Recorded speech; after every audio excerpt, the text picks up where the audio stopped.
এবার কোপা ফাইনালে মেসির পায়ে লাথি দিয়ে তুমুল মারামারিতে জড়ালেন কলম্বিয়ান প্লেয়াররা। ম্যাচ রেফারি এসে সংঘর্ষ থামালেন এবং ম্যাচ স্বাভাবিক পরিস্থিতিতে আনলেন। আর্জেন্টিনার সমর্থকদের জন্য রয়েছে একটি মহা খুশির সংবাদ। আবার কোপা আমেরিকা মেসির। পরপর দুবার চ্যাম্পিয়ন আর্জেন্টিনা। ফাইনালে হার কলম্বিয়ার। পরপর দুবার কোপা আমেরিকা জিতল আর্জেন্টিনা। ফাইনালে কলম্বিয়াকে হারালো তারা। যদিও পুরো ম্যাচ খেলতে পারলেন না লিওনেল মেসি, চোট পেয়ে মাঠ ছাড়তে হলো তাকে।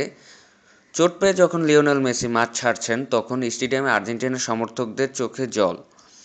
কোপা আমেরিকা জেতার জন্য যে খেলোয়াড়ের উপর তারা ভরসা করেছিলেন, সেই তিনিই যখন মাঠ ছেড়ে বেরিয়ে যাচ্ছেন, নিজেকে ধরে রাখতে পারলেন না মেসিও। বেঞ্চে বসে হাউমাউ করে কাঁদলেন, ঠিক সেভাবে যেভাবে 2016 সালের ফাইনালে চিলির বিরুদ্ধে টাইব্রেকারে পেনাল্টি বক্সে বসে কেঁদেছিলেন। তবে সেবার হারের বোঝা মাথায় নিয়ে বিদায় নিতে হয়েছিল তাকে। এবার মেসি আর্জেন্টিনা জিতল। লাউতারো মার্তিনেজ জেতালেন মেসির আর্জেন্টিনাকে।